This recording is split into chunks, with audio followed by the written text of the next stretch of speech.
Hello friend, good morning. आज हम आप सभी के लिए लेके आए हैं। देखिए, किसी भी संख्या का घनमूल ज्ञात करना। कोई भी संख्या हो उसका घनमूल ज्ञात करने के लिए ट्रिक लेके आए हैं और ये बहुत बेहतरीन ट्रिक है।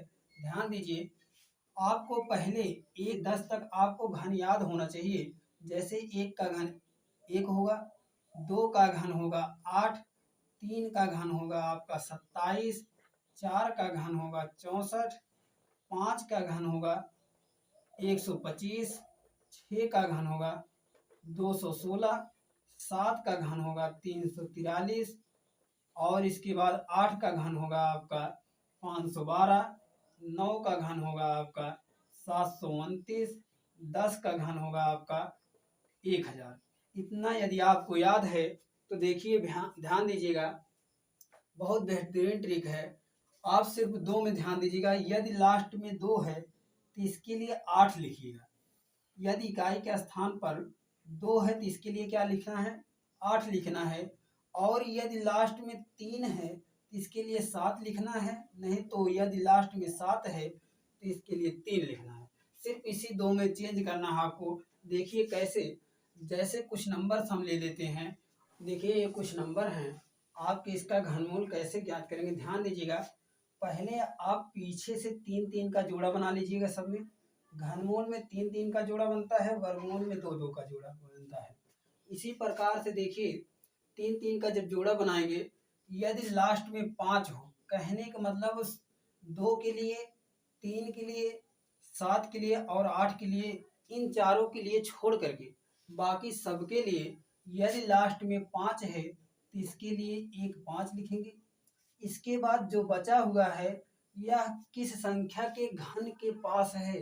जैसे देखिए, 1 का घन करते थे 1 होता, 2 का घन करेंगे तो 8 होगा।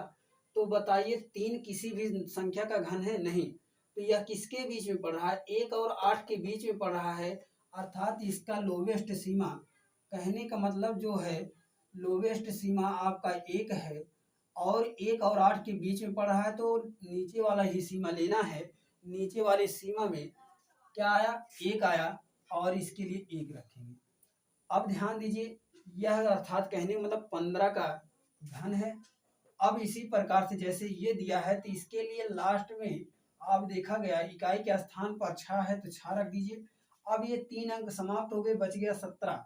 17 को देखेंगे किस संख्या के घन के पास है? 8 और 27 के बीच में है यह।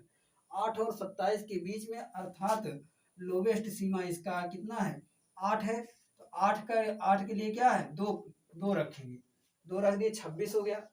इसी प्रकार से ध्यान दीजिए, जैसे आपका ये है तो यहाँ देखेंगे 2। अब ध्यान दीजिए, किसी भी संख्या में यदि इकाई का स्थान 2 आ रहा है तो इसके लिए क्या रखना है? 2 आ रहा है तो 8 रखना है। यहीं पे थोड़ा सा ध्यान दीजिएगा। हम क्या करेंगे, अब 2 आया है तो 2 नहीं रख देंगे। 2 के लिए क्या रखेंगे? 8 रखेंगे। देखिए, तीर बता रहा है 2 के लिए क्या रखना है? 8 रखना है। और 8 के लिए 2 रखना है। 7 के लिए आपको 3 रखना है। 3 के लिए आपको 7 रखना है। ध्यान दीजिए, अब 2 कैसे देखें हम? 2 यहाँ देख रहे हैं तो 2 के लिए हम 2 ना रख करके क्या रखेंगे?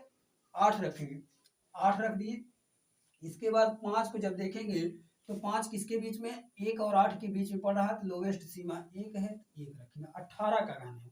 अब इसी प्रकार से ध्यान दीजिए, जैसे यहाँ आपका 3 अंकों में लास्ट में 8 पड़ रहा है तो 8 के लिए हम क्या कहे थे? 8 के लिए 2 रखेंगे। 2 रख दिए। इसके बाद 74 आपका, 74 किसके बीच में पड़ रहा है? 64 और 125 के बीच में पड़ रहा है तो लोवेस्ट सीमा क्या है? 64 है। 64 के लिए क्या रखेंगे? 4 रखेंगे। 42 का वर्ग है। अब इसी प्रकार से ध्यान दीजिए, अब जैसे आपका ये 872 है तो इसमें देखेंगे तो लास्ट में लोवेस्ट सीमा क्या है आपका? आपका देखेंगे इकाई के स्थान पर 2 है तो 2 के लिए क्या रखेंगे? 8 हम अभी अभी बताए 18 वाले में, तो इसलिए आप यहाँ 8 रखेंगे। अब देखिए 54 आपका है। 54 के लिए क्या रखेंगे? 27 और 64 के बीच में आ रहा था, लोवेस्ट सीमा 27 है। 27 के लिए क्या रखेंगे? 3, 38 हो गया। अब इसी प्रकार से ध्यान दीजिए, जैसे यहाँ लास्ट में 6 है तो 6 के लिए, बाकी के लिए देखिए 4 को छोड़ करके बाकी के लिए कोई भी नंबर आपके हों तो आप जान लीजिए इसके लिए क्या रखना है, वही संख्या रखना है। 4 आया तो 4 रखना है, 5 आया तो 5 रखना है, 6 है तो 6 रखना है। तो इसका क्या है, इकाई अंक 6 है तो 6 रखेंगे। अब देखिए 46, 46 किसके बीच में आ रहा है, 46 आपका आ रहा है 27 और 64 के बीच में। तो इसका लोवेस्ट सीमा कितना है, 27 है, तो इसके लिए 3 रखेंगे, ये 36 हो गया। आपको यदि हमारा वीडियो पसंद आया हो तो लाइक और सब्सक्राइब जरूर करिए।